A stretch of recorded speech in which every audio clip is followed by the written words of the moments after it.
व्यक्ति को ना हंस की तरह होना चाहिए। श्रोता के 4 लक्षण होते हैं। ये बात महाराज जी नहीं कहते, ये तो मैं कह रहा हूं। महाराज जी जो कहते हैं वो बताऊंगा। श्रोता के 4 स्वरूप होते हैं, चातक, हंस, सुक और मीन। ध्यान से सुनिए सब लोग। चातक, हंस, सुक और मीन, ये श्रोता के 4 प्रकार के अवर श्रोता हैं, 4 प्रकार के प्रवर श्रोता हैं। तो प्रवर श्रोताओं में ये 4 लक्षण होते हैं। प्रवर मतलब अच्छे श्रोता। अवर श्रोताओं के लक्षण कल बताऊंगा, जो ये तो नहीं कहेंगे कि अच्छे नहीं होते, पर जिनके कारण विघ्न आता है कथा में, उनको अवर श्रोता कहते हैं। उनके बारे में कल चर्चा करेंगे। पर प्रवर श्रोता सुनो। पहले होते हैं चातक। चातक कैसे होते हैं? चातक का स्वभाव होता है, पूज्य डोंगरे जी महाराज अपनी कथा में सुनाते थे कि चातक पक्षी का स्वभाव है, प्यासा मरना मंजूर है, लेकिन किसी नदी, तालाब, पोखर का पानी नहीं पीता, तो स्वाति का जल पीता है। प्रथम बादल जब आते हैं, घेर करके जब बरसन लगते हैं, उसको अपनी चोंच में पीता है। उसी से ही प्यास बुझती है चातक की। जब तक वर्षा का जल नहीं मिलेगा, स्वाति का जल नहीं मिलेगा, चातक चिल्लाता रहता है, प्यासा हूं, प्यासा हूं, प्यासा हूं। सारे पक्षी उसको जाके शिकायत करते हैं कि तू क्यों चिल्लाता है, पानी पी ले, नीचे गंगा जी बह रही हैं, यमुना जी बह रही हैं, पोखर तालाब भरे हैं, पी ले। बोले नहीं, ये मेरा प्रेम है स्वाति के जल के प्रति कि मैं प्यासा मरना मंजूर है, लेकिन स्वाति के जल के अलावा कहीं और अपना मुख लेके नहीं जाऊंगा। डोंगरे जी महाराज कथा में बता रहे थे कि एक बार किसी ने चातक को बाण मारा, तो जब चातक अपने डाल से गिर रहा था, तो अपने पुत्र को कहता है, बेटा मैं प्राण त्याग रहा हूं, लेकिन मेरा कहा एक काम करेगा। बोले क्या? मेरा तर्पण गंगा जल से मत करना, मेरा तर्पण स्वाति के जल से ही करना, उस मेघमाला के जल से ही करना। जबकि गंगा के लिए गंगे गंगेत यो ब्रूयात योजनानाम सतैरपि मुच्यते सर्व पापेभ्यो विष्णु लोकम सगच्छति। गंगा की कितनी महिमा पूरा विश्व जानता है, लेकिन उसका प्रेम स्वाति के जल से इतना होता है, वर्षा के जल से इतना होता है कि वो गंगा जल से अपना तर्पण भी नहीं कराता। श्रोताओं को भी ऐसा ही होना चाहिए। कोई लाख प्रलोभन दे दे, तुम्हारा मन शांत इससे हो जाएगा, तुम्हारा जीवन अच्छा इससे हो जाएगा, ये कर आओ, वो कर आओ, कथा छोड़ो, तो आप कह दो कि मरना मंजूर है, पर कथा नहीं छोड़ेंगे। हमारे जीवन की प्यास, हमारे जीवन की रुकावट, हमारे जीवन की विडंबना, हमारे जीवन के आर्त भले ही लाख चीजों से ठीक होने वाले हों, लेकिन हम तो कथा को ही आश्रित मानते हैं, उसी के आश्रय में जाएंगे। तो प्रथम प्रवर श्रोता चातक के जैसा होता है कि कथा के आगे सब पीछे। आपको कैसी कैसी बात बताएं हमको। अब जब हम नए नगर में जाते हैं तो नए नगर के आयोजक लोगों को लगता है कि यार ये तो कुछ नया हो रहा है, पर हमारे लिए हर कथा में ही ऐसा होता है। कैसे कैसे युवा आते हैं कथाओं में, हम क्या बताएं। एक जगह कहीं कथा थी, तो आजकल ऐसा हो गया है कि भीड़ बहुत ज्यादा होने की वजह से, और हम ज्यादा रिक्वेस्ट करते नहीं हैं आयोजक से कि भाई बहुत बड़ा जगह लो, धीमे से कहने का प्रयास तो करते हैं कि भाई बड़ी जगह कर लेना, भीड़ बहुत होगी। एक जगह हमारी कथा थी, तो ये श्रोता हमारे जो यजमान जी थे वो बोले, महाराज जी कथा पंडाल तो पुष्पक विमान के जैसा है, जितने श्रोता आएंगे बढ़ जाएगा। और वहां इतने श्रोता आ गए कि पंडाल छोटा पड़ा, दुर्घटना भी हो गई। एक बालक का हाथ फ्रैक्चर हुआ, एक बालक का पैर फ्रैक्चर हुआ। मैंने आयोजक भैया से कहा, मैंने कि कहाँ गया आपका पुष्पक विमान? महाराज जी सॉरी गलती हो गई। मैंने कहा भैया देखो, इसीलिए हम संकेत कर रहे, हम पीछे नहीं पड़ते, बहुत बड़ी व्यवस्था रखो। हम धीमे से कह देते हैं कि संख्या होगी, व्यवस्था देख लेना। तो इसलिए हम आजकल कथाओं में जहां भी कथा होती है 2 दिन पहले ही सूचना सब जगह साझा करवाते हैं कि कथा हो रही है। 2 दिन में ये हाल हो जाता है। तो 2 दिन पहले सूचना साझा करवाई गई कि फलानी जगह कथा होने वाली है। अब उस डेट में किसी अच्छे प्रवर श्रोता का विवाह था। अपने कुल पुरोहित को मना, अपने माता पिता को मना, जिससे विवाह हो रहा था उस कन्या को मना, उसके परिवार को मना, और सबके चरणों में प्रार्थना करके कहे कि अगली कोई तिथि निकलवा दो। 7 दिन पहले बोल रहा है मैं इस तिथि में विवाह नहीं कर पाऊंगा। क्यों? महाराज जी आ रहे हैं, मुझे कथा सुननी है। जब आए और मैं 7 दिन मिल ही नहीं पाया, तो फिर उसने वो पत्र मंच पे भिजवाया। बोले महाराज जी 2 मिनट बस मिल लीजिए। उसने पूरा व्याख्यान लिखा। फिर उसने बताया कि महाराज जी मैंने पहले तो विवाह करने के लिए मनाया सबको, माताजी को मना, माताजी रूठ गई, पिताजी मान गए, पिताजी रूठ गए, माताजी मान गई। फिर जिससे ब्याह होना उसके माता पिता नहीं माने। 2 साल तो हमको मनाने में लगे। फिर ठाकुर जी ने ऐसी परीक्षा, आपकी कथा सुनने का भाव था, उसी डेट में आपकी कथा आ गई जिस डेट में हमारा विवाह। तो फिर महाराज जी फिर से मनाए कि इतने दिन बाद। मैंने कि अब कब की तिथि आई है? बोले महाराज जी अब तो हमारी कुंडली के अनुसार जो पुरोहित जी हैं उन्होंने 1 साल बाद की तिथि निकाली है। मैंने कहा भैया आई एम सॉरी, मेरे को दंड मत देना, लेकिन शायद इस तिथि में विवाह होता तो कुछ हो सकता है कि ठाकुर जी मंगल में नहीं होता विधान, इसलिए ठाकुर जी ने कथा करवा करके पहले दोनों को कथा सुनवाई है। अब 1 साल बाद ब्याह करना अच्छा होगा। तो कहां तक सुनेंगे आप? ऐसे ऐसे श्रोता आते हैं कथाओं में। बताइए विवाह की तिथि कोई बदलता है? लेकिन वो चातक श्रेणी के हैं।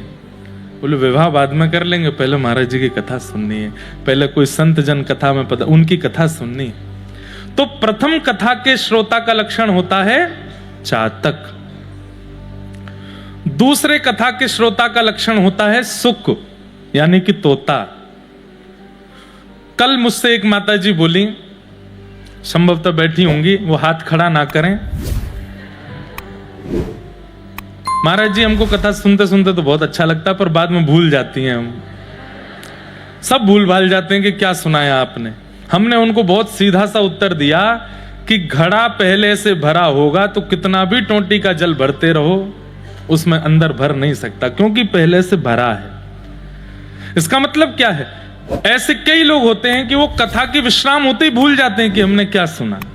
इसका मतलब क्या है? क्योंकि चित्त में स्थान नहीं है, रिक्त स्थान होता है तभी तो कुछ भरा जाएगा। अब वहां पहले ही इतना विषाद, इतना विवाद, इतना सांसारिक भाव भरा पड़ा है, हम जब तक उसका मार्जन नहीं करेंगे तब तक कथा प्रविष्ट कैसे होगी? इसलिए कथा में प्रारंभ में कीर्तन क्यों कराया जाता है? ताकि आप करताल बजा करके, नृत्य करके, झूम करके, बाहर से जो जो लेकर के आए हो उसकी विस्मृति हो, वो निकल जावे, ताकि कथा विराजे। हम सत्य बता रहे हैं, इतना भूल करके भी बैठा कीजिए कथा में कि मैं कौन हूं, तभी आपके जीवन में कथा समाहित हो सकती है। ये पता है मेरा मित्र आने वाला है, उसको मुझे यहां बैठाना है, और मैं उसकी जगह घेर के बैठा हूं, उसको इशारे करके बुलाना है। बीच कथा में जब बाहर किसी को व्यवस्था में सौंप रखा है कि जैसे ही कीर्तन होगा मैं उठ के आऊंगा, वॉशरूम के बहाने चाय तैयार रखना, 2 घूंट पी के आ जाऊंगा। ऐसे ऐसे लोग भी होते कथा में। ये सब बातें आपको याद हैं तो फिर कथा कहां से चित्त में विराजे? कथा तो तभी विराजेगी जब आपके हृदय रूपी घट को आप पूर्ण रूपेण रिक्त कर दोगे, स्वच्छ कर दो, सब निकालो। कितना टर्नओवर है, कौन सी जाति के हो, नाम क्या है, कितनी कमाई है, कौन सी गाड़ी में आए हो, कथा के बाद कहां जाना है, कथा से पहले कौन, अरे ये तक भूल जाइए कि अगल बगल में कौन बैठा है, पत्नी है, पति है, बच्चे हैं, सब भूलिए। इतना रिक्त करके जब हृदय को बैठेंगे तब कथा विराजमान होती है। और ये बात आप कहें कि मैं मनगढ़ंत कह रहा हूं तो मैं आपको भागवत जी का स्पष्ट प्रमाण दे दूं, दे ही देता हूं, क्योंकि लोग बागों का कुछ पता नहीं, वो अपने मन से बोल रहे हैं। जहां पर भक्तों का वर्णन करते हैं, श्रीमद् भागवत में एक संवाद आता है, नव योगेश्वर संवाद। उस पर कथा हम बद्रीनाथ में कर चुके हैं एक बार, बहुत सुंदर है। 9 योग, और वो यहीं द्वारिका में ही हुआ है, क्योंकि वसुदेव जी महाराज को नारद जी महाराज ये संवाद सुनाते हैं।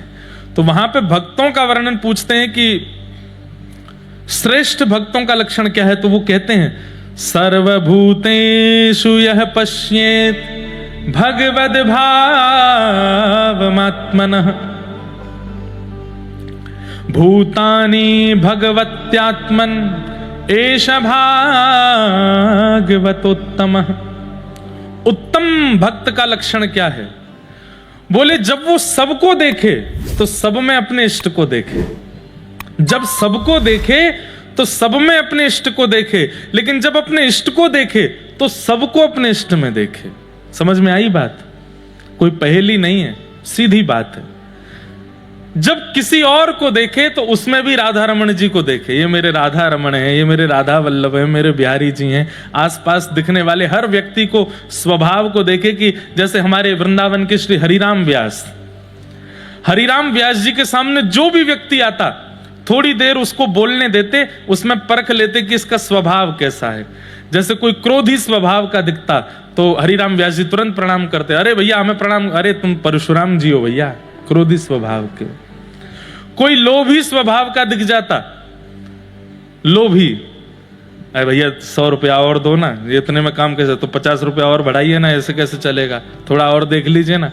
लोभी स्वभाव का तो संसारी व्यक्ति कहता लोभी, लेकिन हरिराम व्यास जी कहते बामन भगवान है, प्रणाम करो, इसके स्वभाव से बामन भगवान है। कोई चंचल वृत्ति का है तो श्री कृष्ण है, कोई धीर गंभीर है तो श्री राम है। ऐसे श्री हरिराम व्यास जी की दृष्टि, वो सब में ठाकुर जी को देखते। तो उत्तम भागवत कौन? जो सब में भागवत ठाकुर जी को देखे, और जब ठाकुर जी को देखे तो सबको ठाकुर जी में देखे। यही मेरे माँ हैं, यही मेरे पिता हैं, यही मेरे गुरु हैं, यही मेरे बालक हैं, सर्वस्व यही है, अगल बगल कौन है मुझे नहीं पता। तो रिक्त करके बैठेंगे चित्त को तो ही कथा विराजमान हो सकती है, नहीं तो विस्मृति संभव है। तो दूसरे श्रोता का लक्षण क्या है? सुख। सुख श्रोता क्या करता है? सुनी हुई कथा को तुरंत रट करके दूसरों को सुना देता है। घर पे जाकर के सब बता दिया, आज महाराज जी ने 3:30 बजे आए, 4 बजे ये सुनाया, 4:30 ये वाला प्रसंग कह रहे थे, 5 बजे वो वाला प्रसंग सुनाया, 6 बजे ये, 7 बजे वो, सब याद है उसे।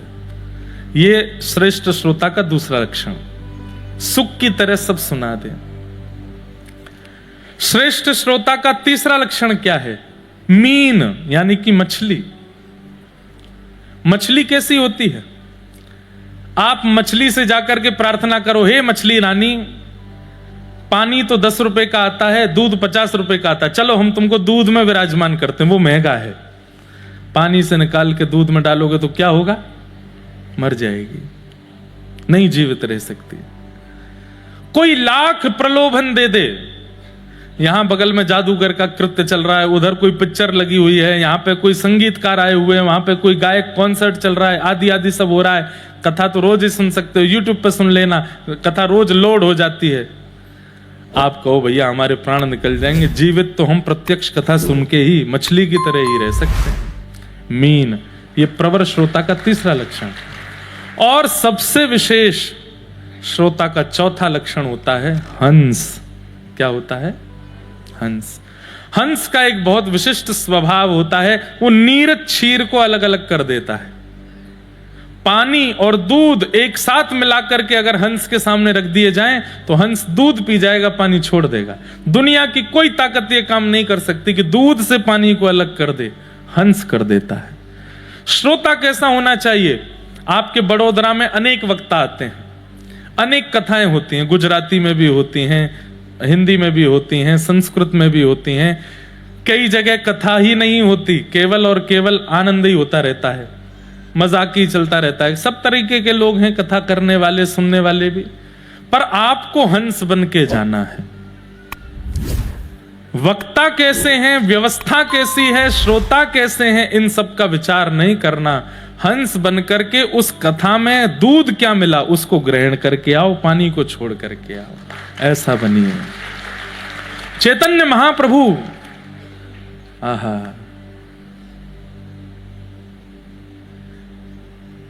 दोनों भुजा उठा करके जब कथा में पहुंचे, एक कथा उनका नियम था, जहां कहीं भी कथा चल रही होती थी, ठाकुर जी का सत्संग चल रहा है, महाप्रभु जी का नियम था, चाहे आगे का कार्यक्रम मेरा भले ही डिले हो जाए, कथा में 2 मिनट के लिए जाते थे और सबसे पीछे जाके बैठ जाते और पीछे बैठ करके कथा बस दोनों भुजा उठा के अश्रुपात करते, कोई प्रसंग चल रहा है वो रोते ही रहते थे पूरी कथा में। एक बार किसी वक्ता की कथा में गए, वक्ता कोई बहुत विशिष्ट नहीं थे, लेकिन महाप्रभु जी रोने लगे भुजा उठा करके। तो उनके शिष्यों ने कहा, ये व्यास जी तो बड़े सामान्य से हैं, इतनी बढ़िया कथा भी नहीं कहते, आप इनकी कथा में इतने भावुक कैसे हो गए? तो महाप्रभु जी कहने लगे, आओ महाराज विराजो, विराजमान कराओ, वहीं अपने पास ही बैठा लो। आज हमारे भगवती प्रसाद गंधर्व जी आए हैं, बहुत बहुत अभिनंदन। आप भी श्री बड़ोदरा से पधारे हैं विराज।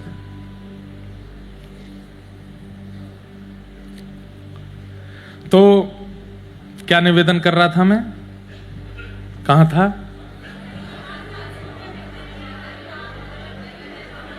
हाँ, महाप्रभु जी। तो श्री चैतन्य महाप्रभु कथा में पहुंचे, भावुक रोने लगे। तो शिष्यों ने कहा कि महाप्रभु जी वो इतने विशेष श्रोता वक्ता तो नहीं थे, आप उनकी कथा में भी इतने भावुक हो रहे थे। तो महाप्रभु जी बोले, कथा में वो क्या कह रहे थे वो मुझे नहीं पता, पर वो जितनी बार कृष्ण बोलते थे उतनी बार लगता था श्याम सुंदर सामने आ गए। वो जितनी बार श्री राधा बोलते थे लगता था किशोरी जी सामने आ गए। उनके मुख से मैं कृष्ण ही सुनने गया था। तुम क्या सुन रहे थे वहां बैठ करके कि वो कितने विद्वान हैं, कितने योग्य हैं, ये सब सुनने के लिए गए थे? नहीं, मैं तो केवल नाम सुनने के लिए गया था। कैसे श्रोता? श्रोता बनना भी आचार्यों से सीखिए, कैसे बना जाता है। महाप्रभु जी सबकी कथा सुनते थे।